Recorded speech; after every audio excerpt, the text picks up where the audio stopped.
इस घटना से संबंधित बड़ी जानकारी। पहली खबर शुभेंदु के पीए की हत्या की बड़ी खबर इस वक्त पश्चिम बंगाल से। दूसरी खबर शुभेंदु के पीए का ड्राइवर भी घायल है। जिस गाड़ी में शुभेंदु के पीए मौजूद थे ड्राइवर भी घायल हुआ है। तीसरी खबर हमलावरों ने 4 राउंड गोलियां फायर की हैं और ऐसे में 3 गोलियां लगी हैं उनके राइट हैंड को, शुभेंदु अधिकारी के चंद्रनाथ को। चौथी खबर कार के शीशे से सटाकर गोली मारी गई, यानी पॉइंट ब्लैंक से फायर हुआ है। शुभेंदु अधिकारी मध्यम ग्राम पहुंच रहे हैं, इस बात की खबर मिल रही है। और साथ ही साथ जो बड़ी खबर है वो ये कि टारगेट शुभेंदु अधिकारी थे। लायरी जी, ये बात अगर कही जा रही है तो किस हद तक सही हो रही है? क्योंकि Z+ सिक्योरिटी शुभेंदु अधिकारी को मिली हुई है और एक बड़ा पूरा काफिला चलता है जब इस तरह का नेता चलता है, और ऐसे में क्या शुभेंदु अधिकारी ही टारगेट पर थे, ये क्लियरली कह सकते हैं इस वक्त? नहीं, देखिए इसका बोलना मुश्किल है क्योंकि मध्यग्राम में उसका पीए घर जा रहे थे। कैसे वो गाड़ी को पहचान लिया, शीशे के बाहर से नजदीक से गोली किया, ये हैरान की बात है। हो सकता है कि सोचा होगा कि शुभेंदु शायद इसमें है, तो इसलिए मैं इसमें कोई देखो पुलिस ही बता सकता है कि नकार नहीं सकता कि शुभेंदु अधिकारी खुद टारगेट में शायद थे। अभी भी उसको सतर्क रहना चाहिए। अभी वो जा रहा है मध्यग्राम तो उसका और भी सतर्क होना चाहिए।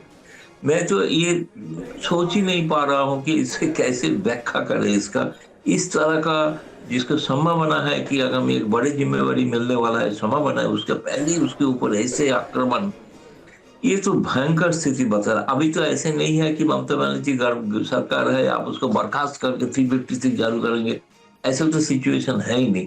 लेकिन इसके लिए मुझे ख्याल है कि अगर पुलिस को इमीडिएटली निगरानी करना चाहिए, और फिर भी प्रशासन पुलिस के हाथ में है। मैं तो बहुत जगह से सुबह से ही देख रहा हूँ, हैरान हो रहा हूँ इस तरह का हंगामा हो रहा है मेरे को। तो मैं किसी जगह पे बोला हूँ कि मुझे लग रहा है कि ये बढ़ेगा, और अगर इसको रोका नहीं गया अभी तक, 9 तारीख तक सरकार नहीं है, 9 तारीख सुबह से सरकार होंगे।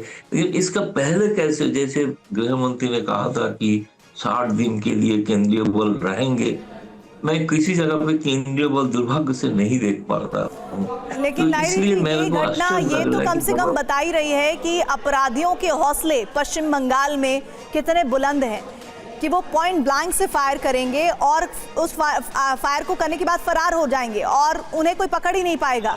ये बता रहा है कि लॉ एंड ऑर्डर की हालत अभी तक पश्चिम बंगाल में क्या रही है। कोलकाता पुलिस ऐसे नहीं है, और जरूर इसको जो भी है 1-2 दिन में ही क्लियर हो जाएगा कौन थे। कुछ लोग देखा होगा आसपास का लोग, उसी से जानकारी से जैसे पुलिस करते हैं, कोई कार्रवाई करते हैं, उसमें कोई उसको स्केच फेच कुछ मिल जाएगा, उसको पहचान में आसान हो जाएगा। अभी पता नहीं उस जगह पे कोई सीसीटीवी था कि नहीं था। बिल्कुल, वही मैंने शुरुआत में इस बात को उठाया भी था। लायरी जी, मैं आपके पास आऊंगी। कुमार कुंदन हमारे साथ, हमारे सहयोगी जुड़े हुए हैं। कुमार, जब ये खबर आई थी तो बहुत सारे खबरें ऐसी भी आ रही थी जिनको पुख्ता तौर पर नहीं कहा जा रहा था। प्लीज आप एक बार फिर से बताइए कि कैसे इस हमले को अंजाम दिया, क्या क्या हुआ उस वक्त जब इस हमले में शुभेंदु अधिकारी के पीए टारगेट किए गए।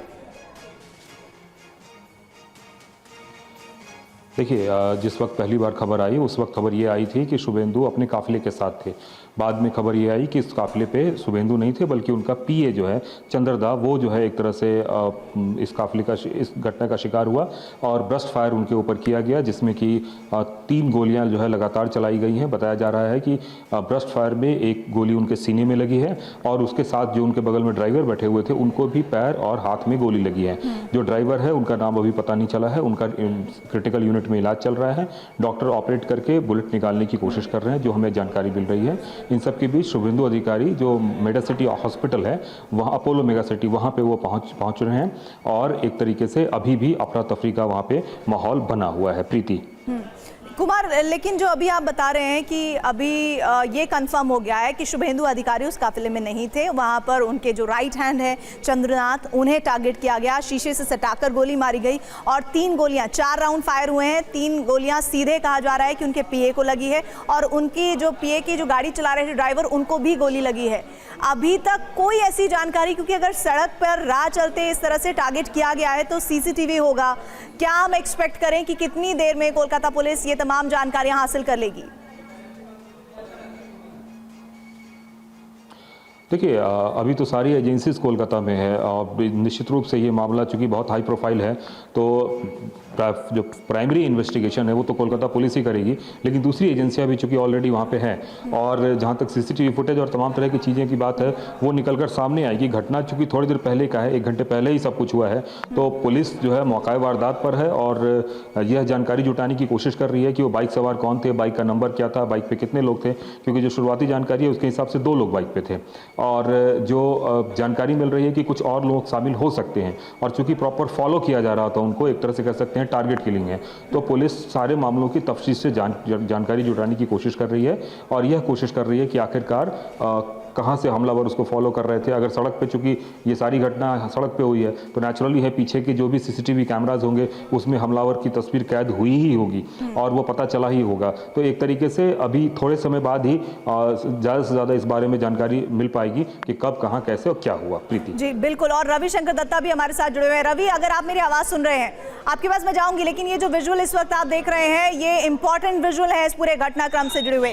पहली तस्वीर उनकी जिन्हें गोली मारी गई है, पॉइंट ब्लैंक से फायर किया गया है शुभेंदु अधिकारी के पीए को, चंद्रनाथ दा को, और उनके बाद जो अगले विंडो में आप तस्वीर देख रहे हैं वो गाड़ी में गोली के निशान आपको दिखा रहे हैं जहां पर फायर किया गया है। तीसरी तस्वीर, मौके पर शुभेंदु अधिकारी, पश्चिम बंगाल की सियासत का वो नया चेहरा जो चीफ मिनिस्ट्रियल कैंडिडेट के सबसे दमदार कैंडिडेट हैं। चौथी तस्वीर, अस्पताल में समर्थकों की भीड़, वहां पर बार बार ये कहा जा रहा है कि जो कुछ किया है वो टीएमसी की तरफ से किया गया है।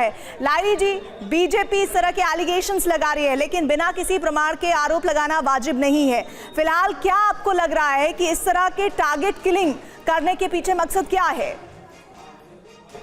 देखिए, सबसे पहले तो ये बात तो है कि शुभेंदु को हत्या करने के लिए किसका प्लान हो सकता है, किसका सुविधा होगा। मोटिव, हर मर्डर में एक मोटिव दिखा जाता है। तो मोटिव के दौरान दिन भर बहुत जगह पे आज हो रहा था कि बहुत जगह पे टीएमसी कार्यालय के ऊपर हमला हुआ, ये सब खबर हमने देखा है।